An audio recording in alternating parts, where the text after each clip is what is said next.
அவை பணியாளர்கள் எல்லாருக்கும் இது மாதிரி ஒரு டம்ளர்ல ஒவ்வொரு இடமா போய் தண்ணி கொடுத்துக்கிட்டு இருக்காங்க.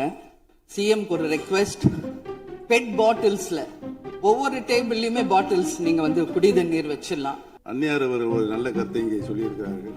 அந்த கருத்து ஏற்புடையது அல்ல என்பதை நான் தெரிவித்துக் கொள்ள கடமைப்படுகிறேன். என்ற கோபம் வந்தால் தண்ணி பள்ளி கொண்டிருக்க வாய்ப்பு இருக்கிறது. முன்னாள் முதலமைச்சர் அண்ணன் ஓபிஎஸ் அவர்கள் ஒரு நிலையை குறிப்பிட்டு அதை எரிவதற்கான தண்ணி பாட்டில் எரிவதற்கான வாய்ப்பு இருக்கிறது சொன்னார்கள். ஒருவேளை அவருடைய தனிப்பட்ட அனுபவத்தின் காரணமாக அதை அவர் இங்கே குறிப்பிடுகிறாரா என்பதை நான் அறிய விரும்புகிறேன். மாண்பு உறுப்பினர், ஏன்னா காலையில இருந்து ரொம்ப காரசாரமாவே போயிட்டு இருந்துச்சு. அதனால ஒரு ஹாப்பியா நம்மளுடைய முதல்வர் பிறந்த நாள்ல எல்லாரும் சந்தோஷமா இன்னைக்கு நம்ம அவையை செய்வோம். சோ பாட்டில் தான் வீசணும்ன்றது இல்ல, வன்முறைக்கு வேண்டும் என்றால் இங்க எதில் எவ்வளவோ இருக்கு, எது வேணாலும் வீசலாம். நம்ம எண்ணம் அது கிடையாது.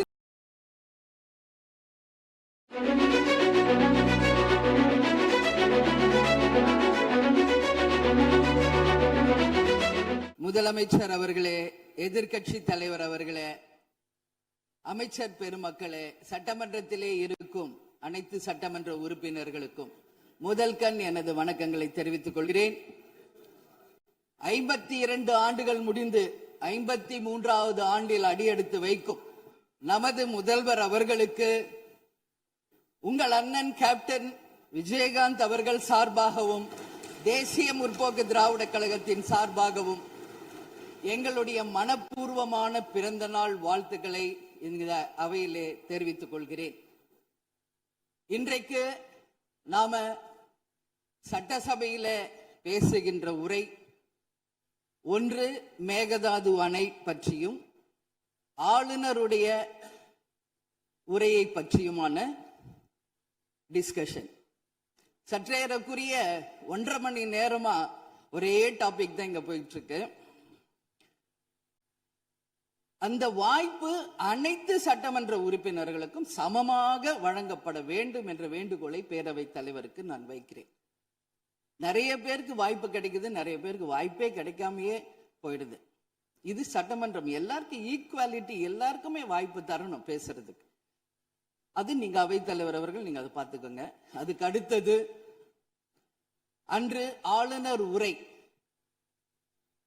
அது தமிழ்தாய் வாழ்த்தோடு ஆரம்பிக்கப்பட்டதை தேசிய முற்போக்கு திராவிட கழகம் மனப்பூர்வமாக அதை வரவேற்கிறோம். அதே போல ஆளுநர் உரை அன்றைக்கு ஆளும் கட்சியின் உரையாக இருந்தது என்பதை யாரும் மறுக்க முடியாது. ஒரு ஸ்போக்ஸ் பர்சன் மாதிரி ஆளுங்கட்சியை பற்றி மட்டுமே அவருடைய உரை இருந்தது. நமது தமிழ் மொழி தாய்மொழி, நம்மளுடைய அன்னை தமிழ் அன்னை. அந்த தமிழ் மொழியை நாம் சொல்றது செந்தமிழ் அப்படின்னு சொல்லுவோம். அதை நாம் கேட்கும்போது அது நம் காதல தேன் பாய்ந்ததாக தான் நம்ம எல்லாரும் சொல்வோம். ஆனால் அன்றைக்கு ஆளுநர் உரையில் 37 நிமிடங்கள் அவர் பேசியதாக ஒரு குறிப்பு இருக்கு. ஆனா 37 தவறுகள், தமிழை பற்றி உச்சரித்தவை அத்தனையுமே மிக மிக ஒரு வேதனையான ஒரு விஷயமாக இங்க நான் பார்க்கிறேன். நம்மளுடைய தலைவர்கள், அறிஞர் அண்ணாவாகட்டும், கலைஞராகட்டும், ஐயா காமராஜர் ஆகட்டும், அனைத்து பெருந்தலைவர்கள், அதே போல வேலு நாச்சியார், இது போன்ற அவர் ஒவ்வொரு பேரை சொல்லும் பொழுதும் முற்றிலுமாக அவருடைய உரையில அத்தனை பிழைகள் அன்றைக்கு இருந்தது. உறுப்பினர் உட்காருங்க. உட்காருமா? உட்காருங்க, நான் பேசுறேன். உட்காரு. இல்ல உட்காருங்க ப்ளீஸ். மாண்புமிகு உறுப்பினர் ஆளுநர் உரை மீது சொல்லுகிற போது தமிழ் உச்சரிப்பு பற்றி அவர் குறிப்பிட்டார்கள். வேறு மாநிலத்தை சேர்ந்த ஒரு ஆளுநர் அரசின் சார்பில் இங்கே தன்னுடைய உரையை அவைக்கு படிக்க வந்தபோது புதிதாக தமிழகத்தில் வந்திருக்கிற வேறு மாநிலத்தை சேர்ந்த நம்முடைய ஆளுநர் முதலில் எல்லா தலைவருடைய பெயரையும் உச்சரிக்க முயன்றதையே நாம் முதல்ல பாராட்ட கற்றுக்கொள்ள வேண்டும்.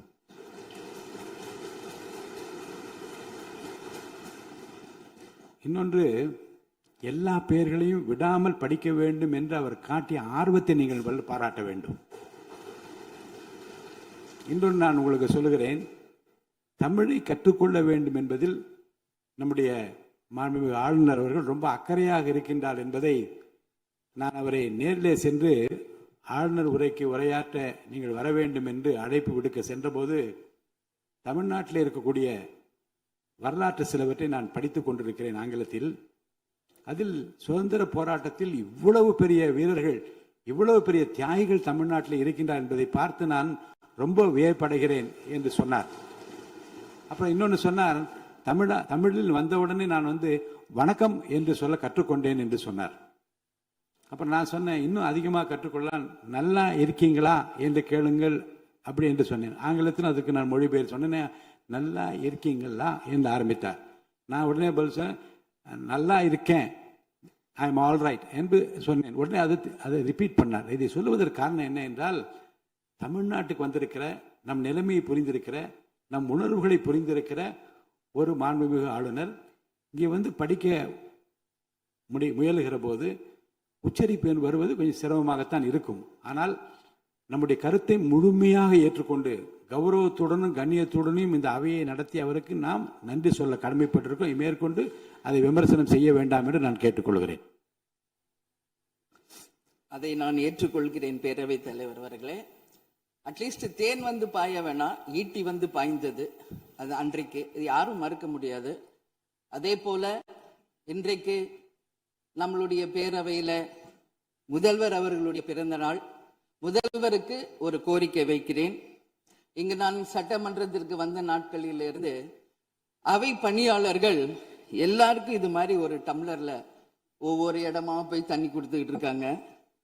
இன்னைக்கு நம்ம ரொம்ப அட்வான்ஸ்டா போயிட்டு இருக்கோம். இன்னும் ஸ்டில் அந்த ஓல்டு மாதிரி போயிட்டு இருக்கு. இல்ல ஒரே ஒரு விஷயம், மாண்பு உறுப்பினர் இந்த தேன் பாய்ந்து அந்த வார்த்தை அவைக்குள் நீக்கப்படுகிறது, அதை எடுத்துருங்க. அடுத்ததுங்க, இது மாதிரி கொடுக்கறது ஒன்லி கிளீன்லினஸ் ஒண்ணு. அவை பணியாளர்களுக்கு நிறைய வேலை இருக்கு. ஒவ்வொரு டேபிளா அவங்க தவழ்ந்து கொடுக்கறது நமக்கே பார்க்கறதுக்கு ஒரு மாதிரி இருக்கு. ஸோ சிஎம்க்கு ஒரு ரெக்வெஸ்ட், பெட் பாட்டில்ஸ்ல ஒவ்வொரு டேபிள்லயுமே பாட்டில்ஸ் நீங்க குடி தண்ணீர் வச்சிடலாம். குடிச்சிட்டு அவங்கவுங்க இடத்துல அவங்கவுங்க வச்சிட போறாங்க. இதனால கவர்மெண்ட்டுக்கு எக்ஸ்ட்ரா செலவும் ஒன்றும் வரப்போறது இல்லை. அவங்கவுங்க இடத்துல வச்சிடலாம் அப்படின்ற என் கருத்தை நான் சொல்றேன். ஏன்னா இது டம்ளர்ல கொடுக்கறதும் அது மறுபடியும் கேட்கறதும் அவங்க வருவதும் அவங்களுக்கு நிறைய பணிகள். அது பதில் ஒவ்வொரு சீட்ல ஒரு பெட் பாட்டில்ஸ் மாதிரி கண்ணாடி பாட்டில்ல வாட்டர் வச்சுட்டா அவங்கவுங்களுக்கு தேவைக்கு எடுத்துட்டு கொடுத்துடலாம். ஸோ இது பிறந்த நாள்ல முதலமைச்சருக்கு ஒரு கோரிக்கை வைக்கிறேன். அதுக்கு நாம நெகிழியில வேண்டாம், பிளாஸ்டிக் பாட்டில்ஸ் நம்ம அலோவ் பண்ண வேண்டாம், கண்ணாடி பாட்டில்ல நம்ம வைக்கலாம். உறுப்பினர் மாண்புமிகு பேரவைத் தலைவர் அவர்களே, அந்நியார் அவர்கள் ஒரு நல்ல கருத்தை இங்கே சொல்லியிருக்கிறார்கள். அந்த கருத்து ஏற்புடையது அல்ல என்பதை நான் தெரிவித்துக் கொள்ள கடமைப்படுகிறேன். என்ற கோபம் வந்தால் தண்ணி பள்ளி கொண்டிருக்க வாய்ப்பு இருக்கிறது.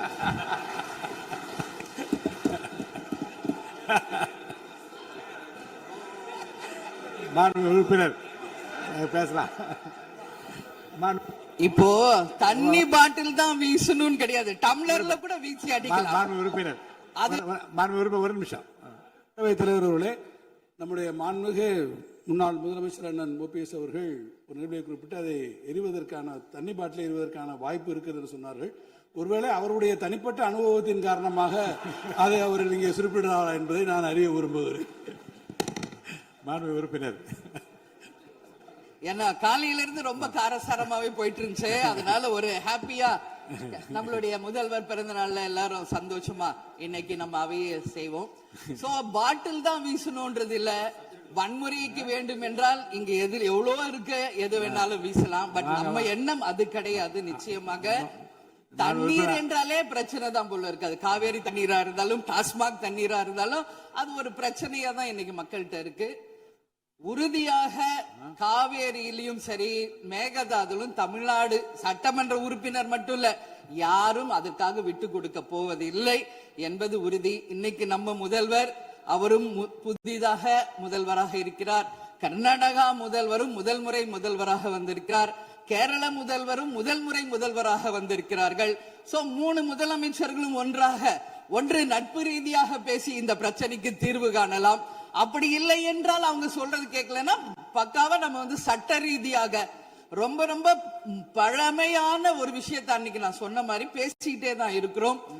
இது வந்து முழுமையாக தீர்வடைய வேண்டும்ன்றதா எல்லாருடைய கருத்து. இன்னைக்கு நம்மளுக்குள்ள வாதங்கள் பிரதிவாதங்கள் டிஸ்கஷன்ஸ் இங்கு வந்தாலும் இது நிரந்தரமாக தீர்க்கப்பட வேண்டும் என்பதில் யாருக்கும் மாற்று கருத்து இல்லை. இப்ப 2026 இருக்கும், 3026 வரைக்கும் இது கண்டினியூ ஆகக்கூடாது, இன்னொரு 100 ஆண்டு காலத்திற்கு என்பதுதான் எல்லோருடைய எண்ணம். சோ அது நடக்கணும். அது மட்டும் கிடையாது, இன்றைக்கு நேற்று நடந்த ஒரு விஷயம் தமிழ்நாட்டில். நேற்று நான் நேரடியாக சென்று பாதிக்கப்பட்டவங்களை பார்த்தேன். yesterday was a black day for Tamil Nadu. Sunday black சண்டேவாக நேற்று இருந்தது. இதுவரைக்கும் தமிழகம் காணாத ஒரு பேர் விபத்து அது. இன்னைக்கு பேரிடர் வந்து எவ்வளோ பிரச்சனைகள் இருந்தாலும் ஒரு அமோனியா தாக்குதல்ல இத்தனை பேர் பாதித்தது தமிழக வரலாற்றில் முதல் முறை. அனைவரும் வடநாட்டை சேர்ந்த பெண்கள், 20 வயசுல இருந்து 25 வயசுக்குள்ள இருக்கிற இளம் பெண்கள். அவங்கள நேரா பார்க்கும்போது மிக மிக மனசுக்கு கஷ்டமாக இருந்தது. என்ன ஃபேஸ்ல பாக்குறோம், உதடு காது மூக்கு எல்லாம் ப்ளீட் ஆயிட்டே இருக்கு. அப்போ டாக்டர்ஸ் அங்க எக்ஸ்பிளைன் பண்ணாங்க, இங்க எளிய நம்ம என்ன பாக்குறோமோ அதுதான் இன்னர், அதாவது லங்ஸ். இதை பற்றி ரொம்ப விரிவான விளக்கத்தை எல்லாம் அமைச்சர் அளிச்சுட்டாங்க. இதை சுருக்கமாக அதை நான் பார்த்தேன், சரியானதுதான். நீங்க மேற்கொண்டு அதை பற்றி பேச ஆளுநர் உரைக்கு நன்றி தெரிவிக்கிற கருத்துக்கு வந்திருக்க நீங்க. கண்டிப்பா. அதனால நான் நினைச்சேன் இன்னைக்கு ஒரு நிமிஷம் அவங்களுக்காக நம்ம மௌன அஞ்சலி செலுத்துவோம் என்று நான் எதிர்பார்த்தேன். இருந்தாலும் பரவாயில்லை. சோ அவங்களுக்கு நான் நேத்தே சொன்னபடி முதலமைச்சர் அவர்கள் 2 லட்சம் ரூபாய் கொடுத்திருக்கார். உடனே அமைச்சர்கள் போய் பார்த்தாங்க. அதெல்லாம் பாராட்டுக்குரிய விஷயம். ஆனாலும் ஏழ்மை குடும்பத்திலிருந்து வந்திருக்காங்க. சோ கன்சிடர் பண்ணணும்னு சொல்லி நான் கேட்டுக்கிறேன். உரிய சிகிச்சை தரப்படுகிறது. அவங்க பிழைப்பது நிச்சயம் கடவுள் கையில இருக்கிறது. சோ எல்லாரும் அவங்களுக்காக ப்ரே பண்ணுவோம் சொல்லி இந்த நேரத்தில் நான் கேட்டுக்கொள்கிறேன். ஒரு பெண்ணா அந்த பெண்களை பார்க்கும்போது என்னால் அதை ஏற்றுக்கொள்ள முடியலை. அதனாலதான் சபையில் அதை நான் பேசுகிறேன். அதே போல இன்னைக்கு முதல் முறையாக மற்ற சப்ஜெக்ட் எல்லாம் பேசிட்டு இருக்கேன். என்னுடைய தொகுதியை பற்றி இதுவரைக்கும் நான் பேசவே இல்லை. நான் சட்டமன்ற உறுப்பினராக வெற்றி பெற உறுதுணையாக இருந்த திராவிட முன்னேற்ற கழகத்திற்கும் அதன் தலைவர் அண்ணன் ஸ்டாலின் அவர்களுக்கும் இந்த நேரத்தில் என் நன்றிகளை தெரிவித்துக் கொள்கிறேன். விருதாச்சலம் தொகுதி 2006 புரட்சி கலைஞர் கேப்டன் அவர்கள் முதல் முறையாக வெற்றி பெற்று ஒரு சரித்திர சாதனை படைத்த தொகுதி. மீண்டும் அந்த தொகுதியிலேயே என்னை வெற்றி பெற செய்த விருதாச்சலம் தொகுதி மக்களுக்கு என்னுடைய மனப்பூர்வமான நன்றிகளை இந்த அவையிலே தெரிவித்துக் கொள்வதில் பெருமை அடைகிறேன். அதே போல அந்த விருதாச்சலம் தொகுதி மக்களுக்கு நான் என்னைக்கும் உண்மையாக இருப்பேன், நேர்மையாக இருப்பேன் என்பதையும் இந்த நேரத்தில் தெரிவித்துக் கொள்கிறேன். அவைத்தலைவர் அவர்களே, இதுல விருதாச்சலம் தொகுதிக்கு தேவையான அத்தனை விஷயங்களும் நான் எழுதியிருக்கேன். அவை நேரத்தை நான் அதிகம் ஏற்றுக்கொள்ள எல்லாருக்கும் வாய்ப்பு தரணும் அப்படின்றதுனால ஒரு 3 பாயிண்ட் மட்டும் சொல்றேன். முடிந்த பிறகு இதை வந்து உங்க நேரடியா உங்க கையில் நான் தருகிறேன்.